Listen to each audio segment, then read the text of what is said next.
Last time on the Incorrigible Party. The party finds their flair for the theater a bit lacking. Taking the first opportunity they have to question a friend of Lonnie's named Jared, they learn that he has been searching for the Ike Pearl impersonator as well. Asking them to wait until nightfall to visit, Jared gives the party Lonnie's home address. You step into this small little like 10 by 10 foyer kind of thing, and there's about another 10-foot stretch of hallway before it turns into what looks like kind of like a studio apartment. It's just a large open room. You can see there's a smattering of furniture that would serve like as a kitchen table. There's a bed and a dresser in one corner. Like you see a pair of feet sticking out from behind the bed on the floor. Again, it's pitch black in here, but probably Kylia would see this immediately with her newfound ability, being able to see normally in all types of darkness, correct? Correct. So think of it, there's like a 5-foot gap between the wall, the backmost wall, and the bed in this left corner. So that's kind of where you see that. And then the rest of the room does definitely look disheveled. There's a few like kitchen chairs overturned, definitely as if somebody's ransacked this place. Uh-oh. What? We will walk over towards the feet. Say something. Something. There's feet over here. Hello? Someone there? That's not good. Lonnie? Kylia, as you approach, and Opal, as you call out, you get no response. By Kylia, you kind of round this bed and get to a position where you can see down between the wall and the bed itself. You see a headless corpse. There's been another lopping. Oh no, not. You think it's Lonnie? I walk over to take a look. Is it him? Do I recognize his body? So you see what looks like a headless humanoid. They're dressed in kind of common clothes. They have like a vest over a long sleeve shirt. It looks like it's kind of sliced up, like additional markings and wounds on the body. Other than that, though, without the head, it's pretty difficult to tell whether or not this is Lonnie. Does it match up with the outfit I last saw him wearing? Doesn't seem like it. We didn't think he was that bad of an actor. Check his pockets. And I'd lean down. Yeah, there's only one thing you could do with all dead. Opal, you said you think you might have saw some peeping neighbor who saw us come in here? There's someone like, there's like a little slit in the curtains, you know? No, we better not get, framed for this. We're showing up at the scene of a lot of crimes lately. This is not good. Opal, you should message Happy. Yeah, exactly. We'll tell Happy. Yeah, that's a good idea. He'll stand up for us, I think. How long's he been dead, can we tell? More than 5 minutes? Yeah, but is he cold? I can't touch him.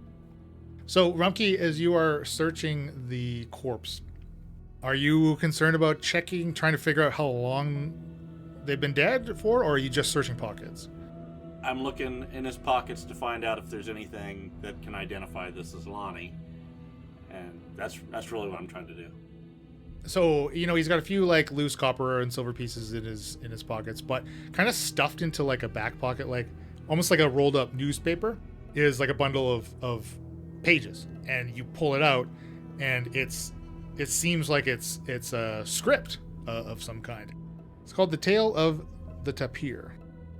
And you can see that it's written by Jared, and it just looks like you could leafing through. You see a number. There's a particular character in these pages that denoted next to the character. It says for Lonnie, and like you see Lonnie's name kind of in a bunch of places, of denoting Lonnie to play this character.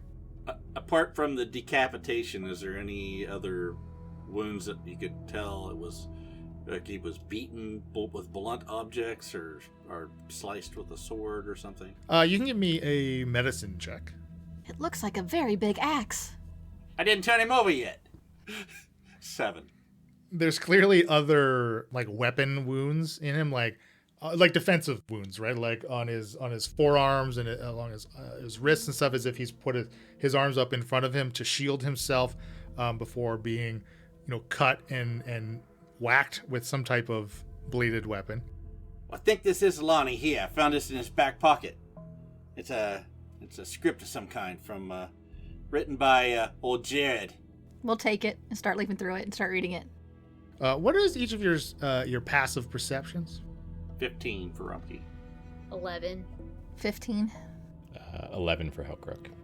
So Rumpke, again, you've handed off the script to Kylie, but the two of you hear a faint squeak of a floorboard behind you towards the front of the entrance of Lonnie's place.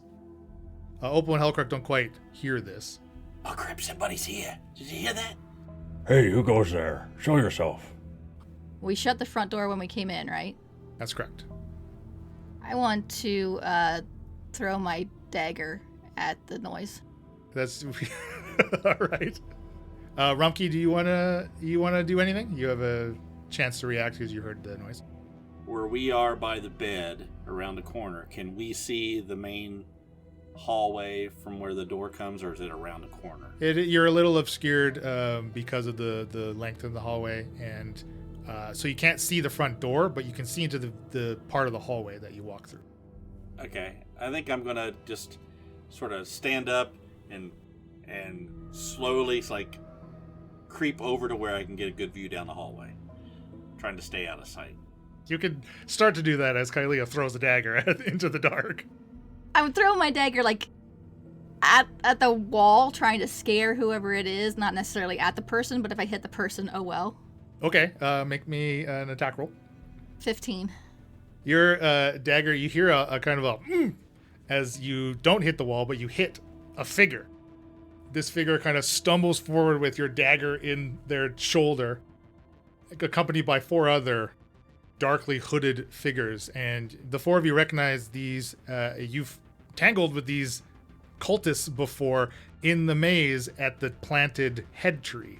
See, dagger is a good idea. Each of them their mouths are stitched closed, and they're each brandishing 2 curved, wicked-looking daggers of their own. We did 6 points of damage. And that means we can roll initiative. Oh, that's a great start. I rolled a 1, so I have an initiative of 4. Well, you got to attack first, I guess. Rumpke got a 12. 14 for 14. Hellcrook. Oh, jinx. What's your dex? That's a personal question. Yeah, wouldn't you like to know?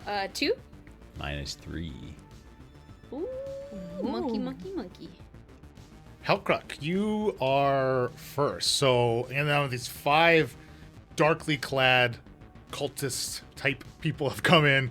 2 of them are dual wielding daggers. 3 others look like, they also have a single dagger, but they look like they're like a little more burly, a little more muscly, like they're about ready to throw you around the room kind of thing. But you are first, Hellcrook.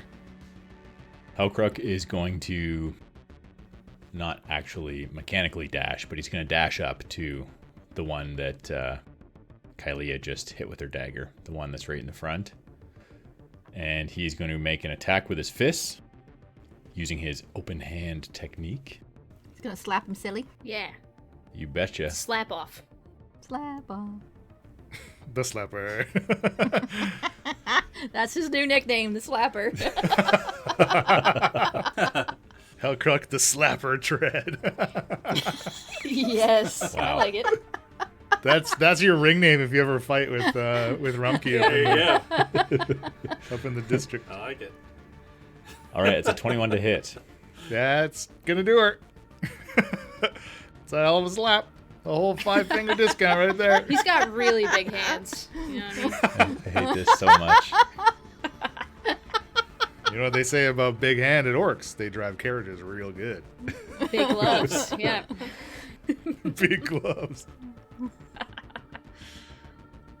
That is 8 bludgeoning damage. And I would also like to use Fury of Blows to take another attack. So I'll spend a key point for that. That was not near as good. That is a 7 to hit. That is going to miss. I believe when you flurry, you get to do 2. Oh, yeah, you're right. So there's like a psh, then there's a psh, then a psh. He's coming back with his right hand again for 8 to hit.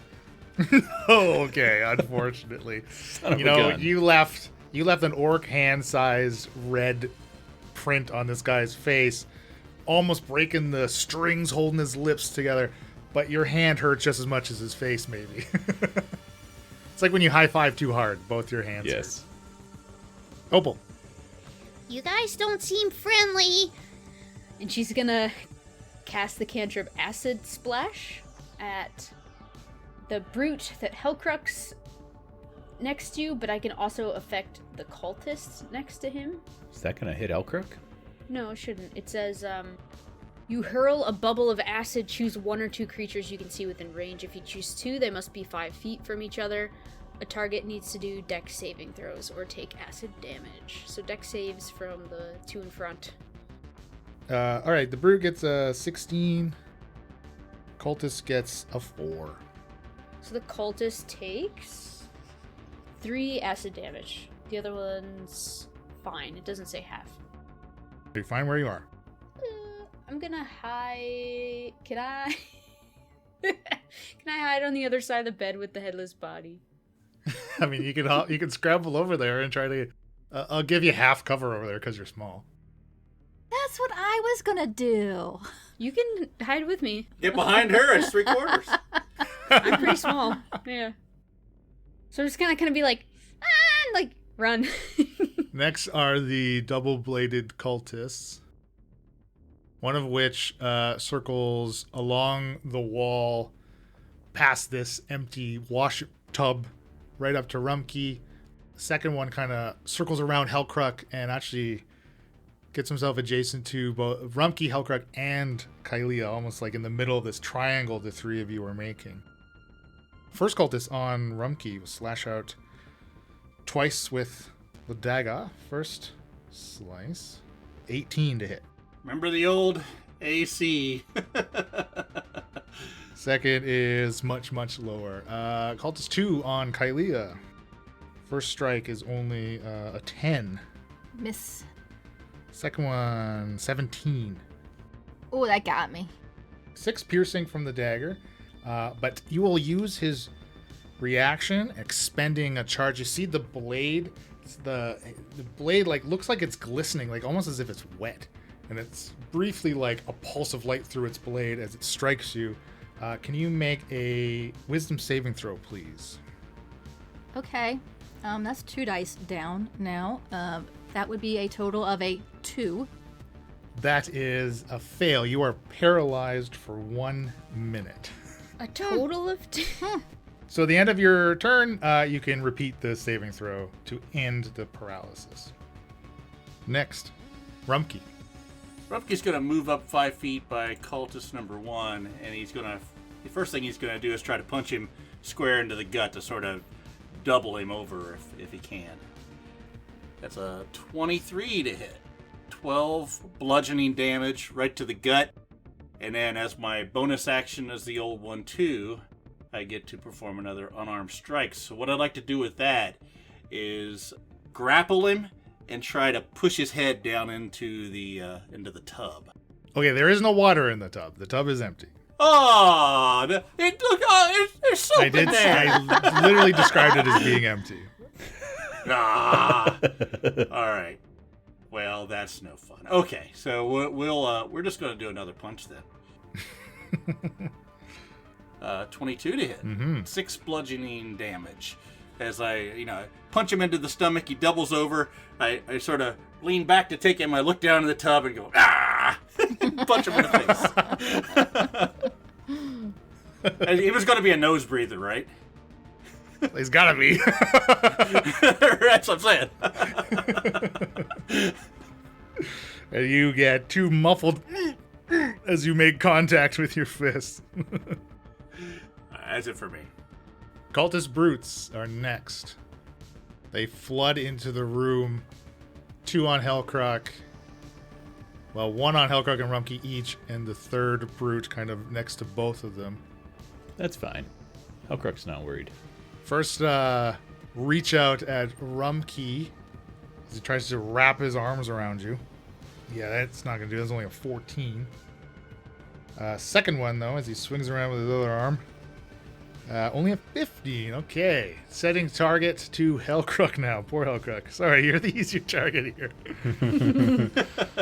Ooh, not so much. First attack's an 8. Nope. Second one's an 11. Gonna have to do better than that. Kind of surprised you didn't come after me since I'm paralyzed. The third cultist brute continues past Hellcrook and moves on to Kylea. Ah, yes. Can I make an attack of opportunity? You do get an attack of opportunity if you want to spend your reaction. Let's go. Oh, wait. Do I want to spend my reaction? To kill him before he could potentially kill me? Yeah, Ermi. Just kidding. I think so. He has to go through me been- first! I've been talking to that voice all day to the dogs. So, another unarmed strike for 21 to hit. Mm-hmm. And that is 6 damage, 6 bludgeoning damage. Good hit. Not enough to stop him before he gets to Kylea. All right, as a reminder, paralyzed creature is considered to be incapacitated, automatically fails strength and dexterity saving throws. Attack rolls against the paralyzed creature have advantage. Any attack roll that hits is a critical hit if the attacker is within 5 feet. Well, it doesn't need the advantage because the first time is a critical hit, which is actually kind of a waste because it was already going to be a critical. Ha, sucker. Darn it. But giving you the full and roll, you're going to get only 8 bludgeoning, but he does kind of wrap you up. And we'll follow up with another hit. I rolled another natural 20. Wow. It's not messing around. Dang. Why didn't you buy wine, dang it? You all see him like as he brings his own weapon against Kylea. So Kylea, you're going to take another 13 piercing. But it looks like he's trying to cut Kylea's head off. Kylie is down. Oh, no. Is her head still attached? And it's not going to take him very long to do so. Okay. Kylea, then, at the bottom of the order, unconscious. I'll give you a death roll here. I was going to ask if, even though I was incapacitated, I could face step since it's just a magical innate ability, but I suppose that doesn't really matter now.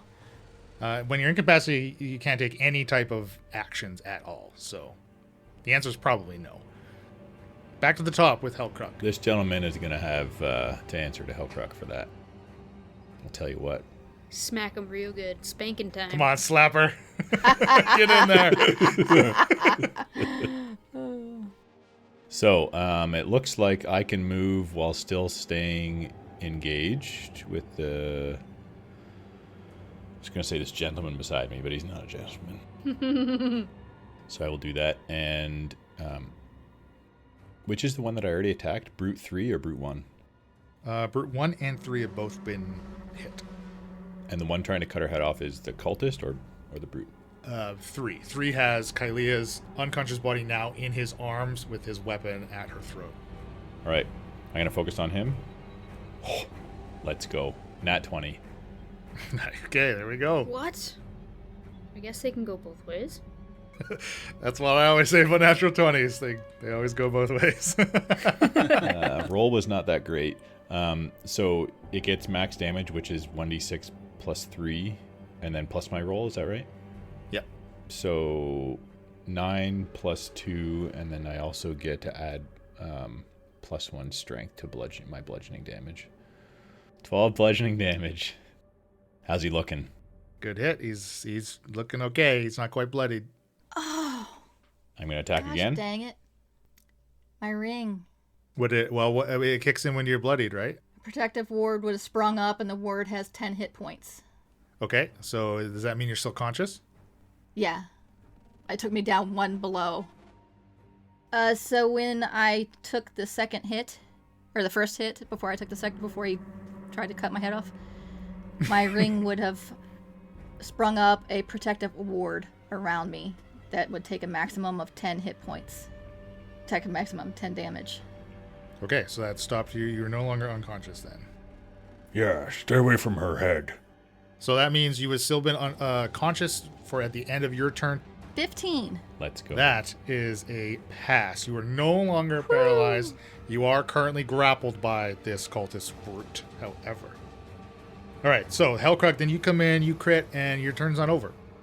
So I'm going to keep attacking the same one who's grappling my friend. Very rude. Dirty 20 to hit Yeah, it does it. for 8 bludgeoning damage. And that is a flurry, right?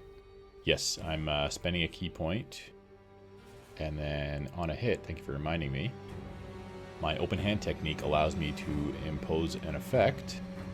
I can have them make a dex save or fall prone. I can try and push 15 feet versus a strength save, or prevent them from taking a reaction until the end of their next turn.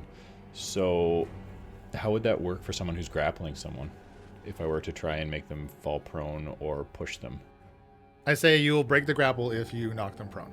Let's do that then. So dex save, DC 11. Well, he only gets a 10. Yes. Take your hands off my friend. I think that's the first time you've called me your friend. And then I'm going to use my final attack. Which now has advantage because you are 5 feet within him and he's prone. And I needed it. Oh, no. So that's an 8 to hit. No. Unfortunately, no. It's the same number you missed with last time. Yeah.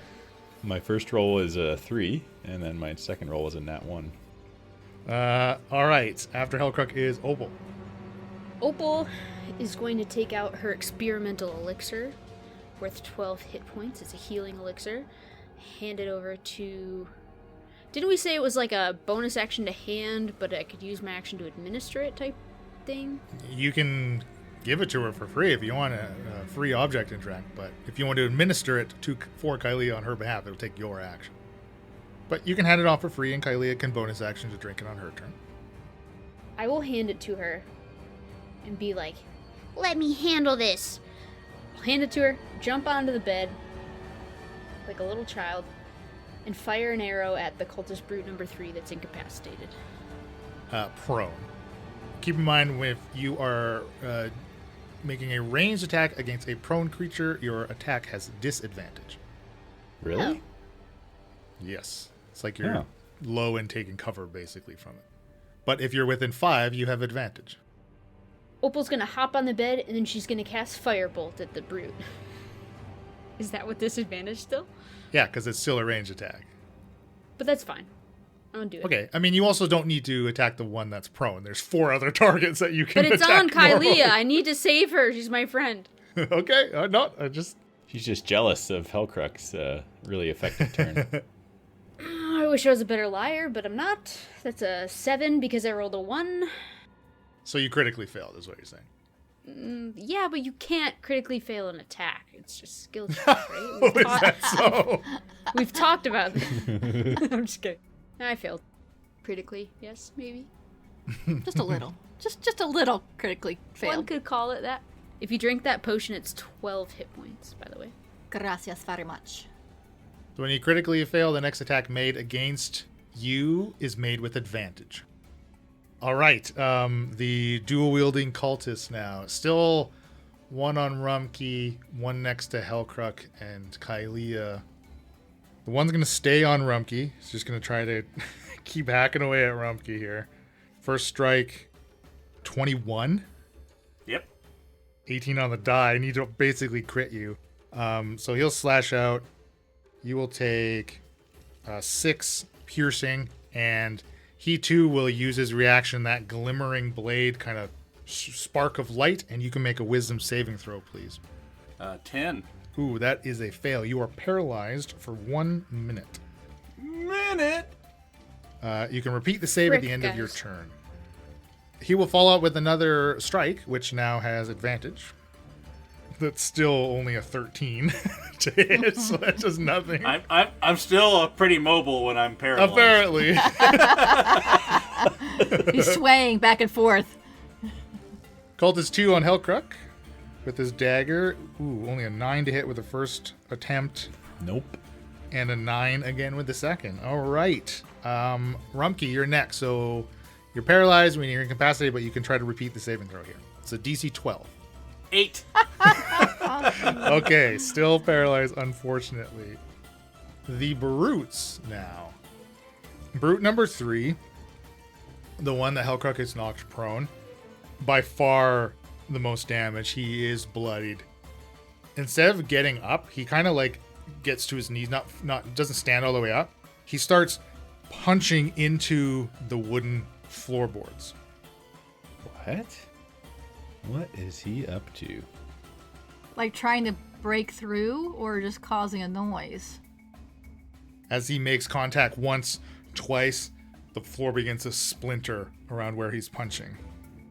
He can only attack twice, so that's what he's doing. But you can see, yes, it's as if he's trying to put his fist through the floor.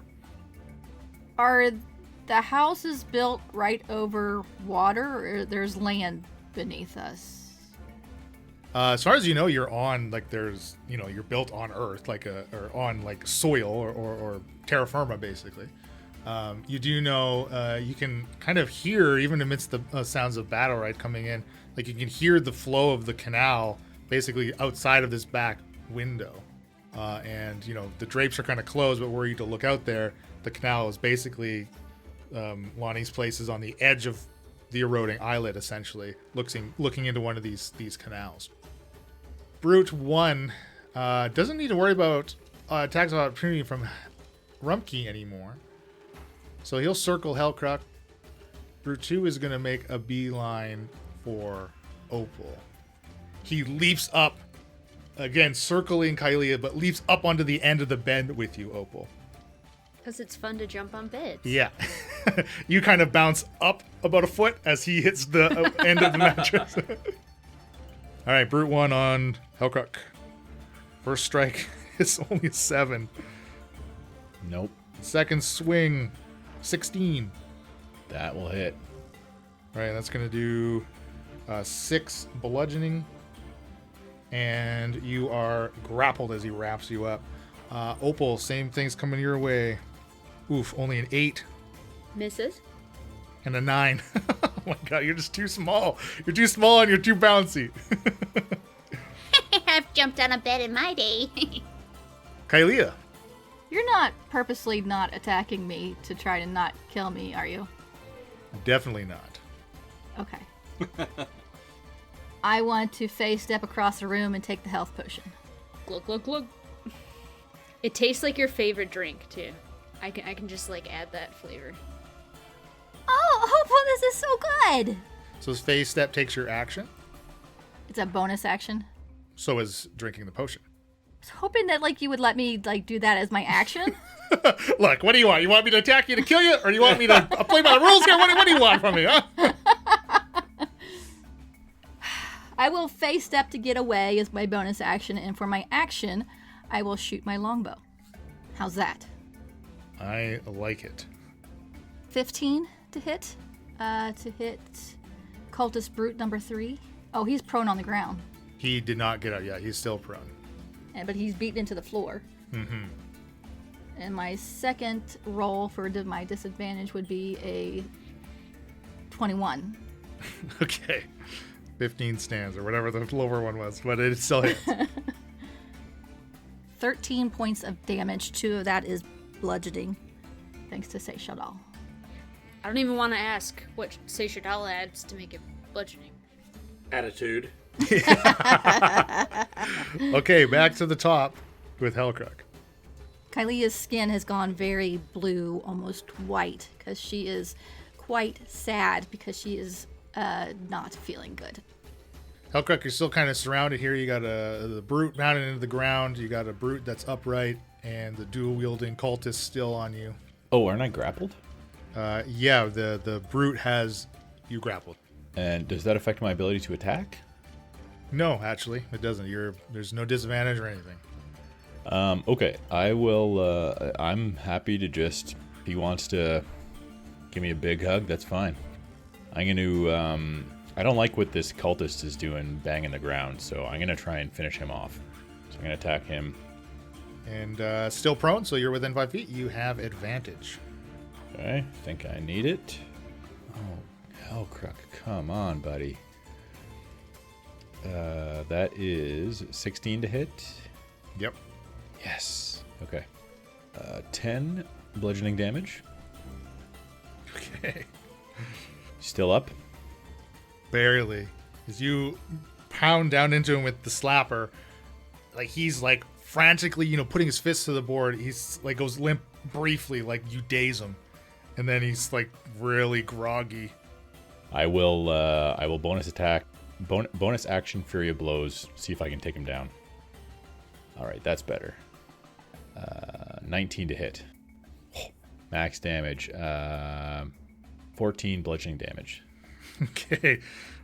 The second pop right in his face, and he's out cold. And as per our house rule that we discussed, melee attacks are automatically considered to be knocking somebody unconscious rather than killing them, as we are in the city. Okay, so Brute 3, out cold. Just before you end my turn. So I'm grappled. My movement is 0. Do people have advantage on attacks against me when I'm grappled, or no? No. So I just my movement 0. That's it. That's the only. Yeah, that's it. Really, grappled like stops you from moving around, I guess, but unless you're all Fey touch and stuff. All right, then I will. I'm not gonna spend any extra key points then. Opal, you're up. Well, this brute's up in my grill, bouncing me around the bed. I'm gonna my crossbow's on my arm, but I gotta swing for the hand axe to hit him. 15 to hit. That hits. And 6 slashing damage. Good hit. Brute 2, previously unmarred. First wound on them. I can't really escape him, so I'll just stay where I'm at, I guess, hoping that he bounces me off the bed and misses again. Cultists. So the cultist one by Rumkey is going to use his action to grapple you, Rumkey, which you automatically fail strength checks when you're paralyzed. And he's going to start dragging you towards where Brute 3 was pounding into the wooden floor. So when you're pulling a creature, you can only move at half speed, so we can only get you 15 feet. But basically pulling you right up against Brute 2 and the bed that Opal and he are jousting upon. Cultist 2 will lash out at Hellcruck with his dagger here, his paralytic dagger. Still 11 to hit with the first strike. Wow, and an 8. An 8 with the second. Okay. Hellcruck's intimidating. I think this cultist is off his game. Apparently. Okay, well, next is Rumkey, so you get to remake a wisdom save. All right, here we go. 18. Okay, you are no longer paralyzed. You are currently grappled by this kind of waifish looking cultist. But that does happen at the end of your turn. So after you are the brutes, Brute 2 now realizing that you are able-bodied once again, Rumkey, after being pulled right up next to him. He's kind of looking towards you, then looking at Opal. Turns to Opal again. Mm-hmm. Ooh, 14 for the first hit. Miss. And adjusted 20 for the second. Second hits. All right, you take 6 bludgeoning, and you are grappled. And he's going to move you too, which kind of does actually move away from Rumkey. So, Rumkey, you can use your reaction to opportunity attack, absolutely. 20 to hit. Yep. 10 bludgeoning damage as I sort of reach up and grab onto his leg and punch him in the thigh as he pulls away. Okay. Kylea. We are now going to take our health potion. You said it was 12 hit points? Yep. For a bonus action. And for our action, we will use our longbow again to shoot Cultist Brute 2, who is dragging Opal. 25 to hit. Yes. 10 points of damage. Okay, good. Strike. That is a bloodying strike. Opal, you can, like, in this, wrapped up by this guy, you can feel him, like, shuddering as he's taking the hit from Kylea, and the floorboards beneath you are starting to bow and concave in. And we're going to back up a little bit more towards the corner, the edge of the room. No, don't leave me. Back to the top. Hellcruck. You see Rumpke is back up. But Brute 2 is looking very bad. Cultist 1 looks bad. Cultist 2 and Brute 1, though, are yet to be bloodied. I am going to attack the Cultist 2, which is right beside me. Going to make an unarmed strike. And also, I would like, for the record, to state that I'm not always slapping. You keep saying open-handed. Well, the open hand technique is when I choose to try to make them fall prone, or I could push them 15 feet. So, Hellcruck's not just slapping people all day. It's spanking, but yes. He's using his fists, too. I heard slapping was fundamental. I heard open hand technique. That means not a closed fist. Yeah, but the open hand technique is when it's the ability that allows me to make someone fall prone. Maybe stop repeating it before you don't slap. I think the listener got that I was using air quotes during that. All right, so unfortunately, that is an 8 to hit. Not gonna do it. I'm gonna bonus action unarmed because I'd like to try and do a shove. So whenever I use an unarmed strike, I can use my body to deal one of the following, one of which is shove, which I'm going to try and do. So that is a 21 to hit. Mm-hmm. I'll deal damage first. Max damage, let's go. So that is 9 damage, 9 bludgeoning damage. And I'll need a strength or dex, you can choose. Saving throw. DC is 12. He gets an 18. That's very unsportsmanlike of him. All right. So he is not shoved, unfortunately. Hellcruck. This guy's sturdier than he appeared. Still, you got a good hit on him, though. He's kind of almost doubles over against you, punch those solar plexus, and you've bloodied him now, too. All right, Opal. I'm grappled. You are. Only restricts your movement, though. Any attacks or spells you cast are done so normally. Is it an action to try to get ungrappled? Yes, you can try to escape. The escape DC is 13. That's like a strength? You can do athletics or acrobatics, whatever you'd like.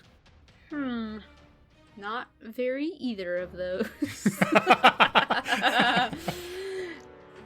Who's looking the most hurt next to me? Brute 3 or Brute 2? Or Brute 1? I guess I'm technically in range of 3 of them. Yeah, definitely Brute 2, who's got his arms around you, is in the worst condition. With my hand axe in my hand, can I just try to swipe at him again? Oh, yeah, absolutely. That is a 4. That's not going to do it. Is that another critical fail? No, it was a 2. I have no bonus actions, so... All right. Cultist 1, back on Rumpke. He's going to take his dagger at you again. Hard to hit. Oh, wow, 21. I did it. That is only 3 piercing, and you see reactions and another pulse through his dagger. You can make a wisdom saving throw, please. Oh, no. 12. That is exactly what you need to succeed. You avoid the paralysis. Yes. You're like almost feel your whole body starting to tighten up, and then you shake free of it. He will come at you with a second strike, however. That one, oh wow, another 21. 7 piercing, and he no longer has a reaction to use a charge. So just a straight damage. Cultist 2 on Hellcruck, though, wielding his own daggers. First strike is a 19 to hit. That's a hit. You will also take 7 piercing, and he will use his reaction to send a pulse through his paralytic dagger, and I'll take a wisdom saving throw, please. DC 12. 15. All right, you avoid the paralysis. Second strike, though. 16 to hit. That's a hit. And another 7 piercing. Ouch. Rumkey, able-bodied and ready to go. All right, so he stabs me. I sort of step back a little bit, the paralysis just barely not taking hold. And I lean my arm way back on my fist almost touching the floor because I'm a little guy anyway. And I swing up with a haymaker. 11 to hit. All right. Dang it. So I swing up, I miss completely, come back around with my left hook and give it the old 1-2. As you miss, you see like a smile try to form, but he's stitched closed, so just like beads of blood dripping from the stitches as he tries to smirk at you. And I swing right past his chin with another 11. Oh no. Okay, so I should have an action surge. Yeah, I do. So I take one additional action, so I'm going to action surge because I'm very frustrated, and I'm going to take another quick punch at that smiling grin. 17 to hit. Yeah, that's it. Yeah. I'm going to land right into his teeth, and 13 points of bludgeoning damage. Where you assume his teeth would be. Yeah, he might not have any. Might be a mush mouth. Could be a granny nanny under there. You never know. And the third time is the charm, and you just cold cock him with your wind up, and he drops limp, unconscious. All right. That's it for me. That's my boy, Rumkey. Right to kiss her. Well done. Okay, Brute's still 2 conscious. Brute 2 has Opal still wrapped up. I mean, she's, smaller than Rumkey is. And you see he, again, himself starts to pound into the floorboard. One crack, Opal, the floor beneath you, dips an inch. His second crack, boom, you see his fist puncture through into the floor. This huge section of wood just splinter, cracks, and collapses. That seems bad. I'm not going to forget this time that I have slow fall. Directly beneath Hellcruck and Opal. That was actually very lucky positioning because I had covered it up and forgotten exactly where the hole was. Hellcruck, Opal, you're kind of on, this is like a 10-foot, a 10 by 10 hole almost that's formed and cracked. Can both of you make me a dexterity saving throw, please, to avoid falling into this hole? Adjusted 20 for Hellcruck. He's nimble. Can he help me? I could try and reach out and grab you, but 14. Hellcruck, able to avoid, get onto sturdy flooring. Opal, 1 shy of avoiding this hole. oh no. You plummet as Brute 2 lets you go. Opal! As the rest of you see her fall into this pit. Hold on. Insert my scream from the play. That'd be perfectly fitting right now. Opal, you drop 20 feet. Wow, taking 10 bludgeoning from the fall. You splash into knee-deep, mucky water in this, like, very crudely dug out, rugged dirt tunnel. In the water, like, as you fall prone, sputtering and spitting out this filth, you feel thick, gnarled tree roots around you. 20 feet behind you, you can hear even more clearly and more audibly now the flowing water of the canal from outside. And you can see within your dark vision, there's this metal grate with like the water of the actual canal beyond it. Ahead of you, this tunnel continues into darkness past the extent of your dark vision. Brute 1, still up top with Hellcruck, will attempt to first strike on Hellcruck to grapple you up. That's only a 7. Second one with an adjusted 20. That'll do it. 7 bludgeoning as he wraps you up. Ouch. Talia. We will take a step forward and kind of stop, and then struggle and take another step forward and stop. and then run all the way to Brute 2, pulling out our short sword and dagger, the ice dagger, and attack him. 23 with a short sword. Yep. 8 slashing. Good hit. Third die down for the night. That was a 1 with the dagger. Okay. Crit fail for you. Next attack against you has advantage, which I forgot against Opal, but that's alright. She's in the pit. She fell into the pit. I fell into the pit. And then we will hurriedly scurry back as far as we can. With like a disengage or... I do get 2 weapon attacks, so yes, a disengage. well, no, your 2 weapon, like your offhand attack does require bonus action. Okay. Yes. So back to no, just Well, his attack of opportunity against you is a critical hit. Oh, good. Great. That's the opposite of what I did, right? You're going to take a total of... Yeah, it is. You're going to take a total... Oh, I guess technically it would have had advantage too, but you've burned through that now. So you take a total of 8 bludgeoning, and he grapples you before you're able to run away. Oh, bugger. Okay. Back to the top. Hellcruck. So this night's going well. Hellcruck on the edge of this hole, like you can peer down, and again with your dark, like you can see Opal down there, and you can see her in the muck and this water in this dirt tunnel. How far is the drop? 20 feet down. You took 2d6 falling damage. So on my left, there's the cultist who's also kind of on the edge of this hole, and on my right, there's the cultist brute. Which looks more damaged? Definitely the cultist too, with the double daggers. Yeah, I mean, he also seems to be the one with the paralytic dagger, which is a pretty big threat as well. Right. Okay. Let me know if mechanically this works. Okay, great.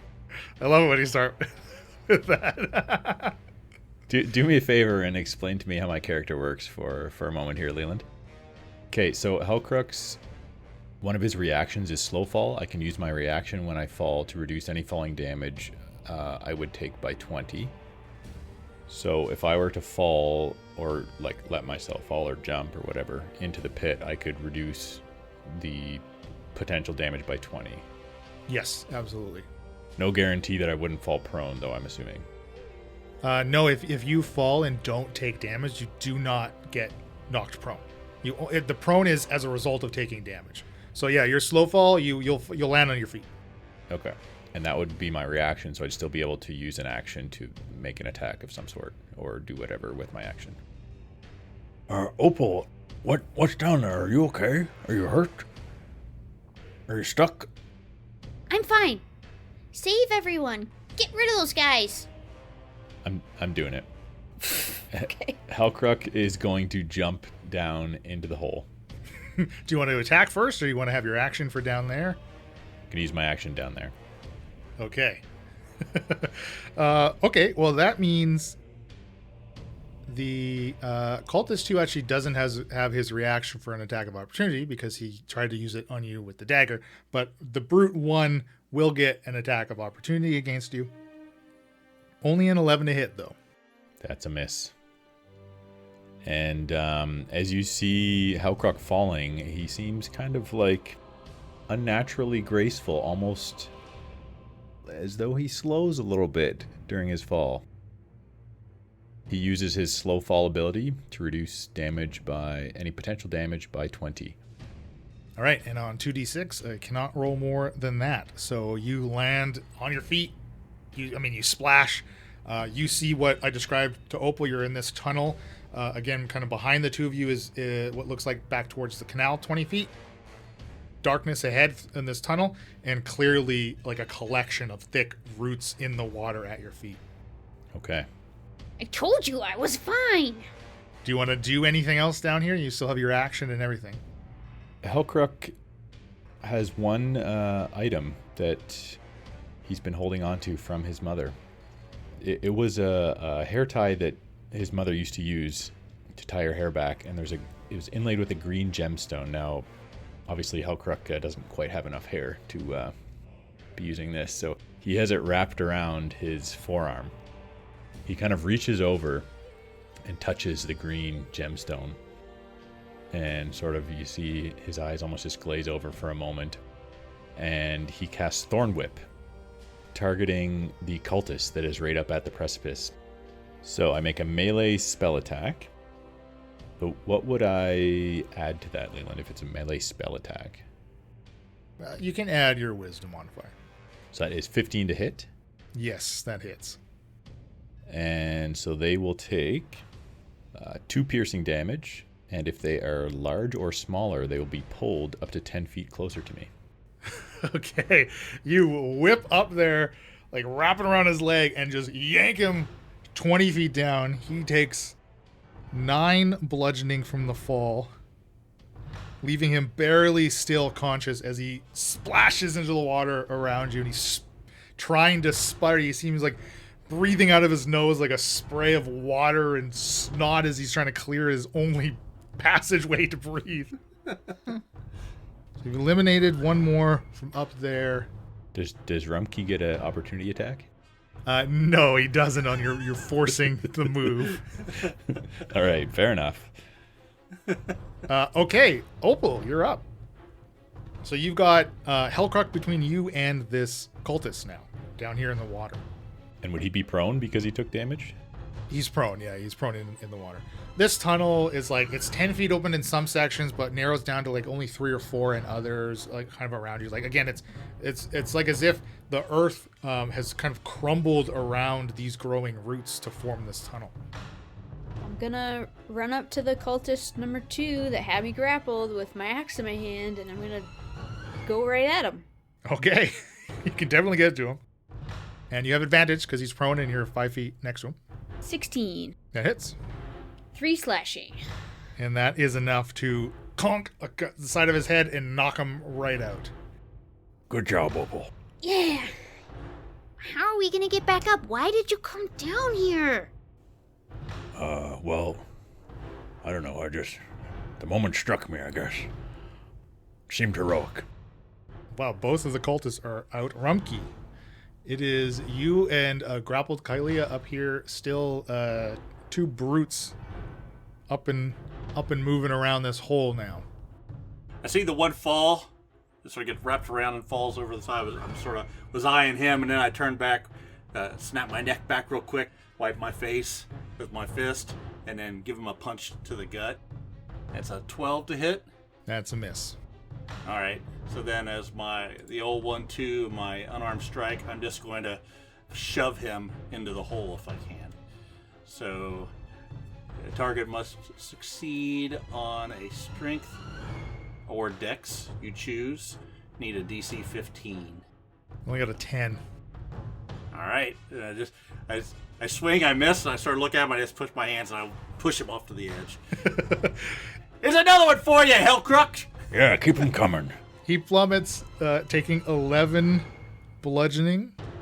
Very good hit. And he lands basically on top of this unconscious guy that Opal has just clonked right next to Hellcrook and Opal now in the water.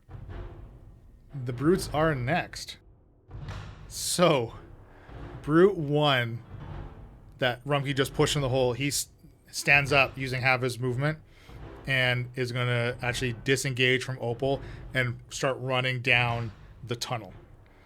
So he can only move 15 feet, though, because half of his movement is stand up. So he doesn't get very far, but he's starting to move down this tunnel. Is it, what's the terrain? Is it difficult terrain? Difficult. It's like knee height water. Seems kind of difficult to move around down there. Brute number 2, however, has Kylea grappled, and he is going to throw Kylea. Ah, there you are, my friend. Just in time to witness the unveiling of my latest creations. Feast your eyes upon these vials of liquid wonder, guaranteed to add a spring to your step and a twinkle in your eye. For you, my friend, a special price. Just a handful of coins for a vial of boundless possibilities. Consider it a small price to pay for the thrill of the unknown. And remember, if you ever seek any more of my concoctions, just visit theincorrigibleparty.com for updates on my latest wares. And before you go, I have heartfelt thanks to Tabletop Audio and Sarastro Music for setting the ambiance with their enchanting melodies. If you wish to support our endeavors, head over to Patreon and join our merry band of adventurers. And don't forget to join our Discord realm. That's where the real magic happens. Finally, dear listeners, share the magic, rate us, review us, and spread the word. Let your friends uncover the finest tales this side of the material plane. May your gears turn smoothly and your inventions never rust. Happy adventuring! Oh, I forgot to mention, there's a World Anvil website. It's all on incorrigibleparty.com. Sorry. This has been a Sounds of Steel production.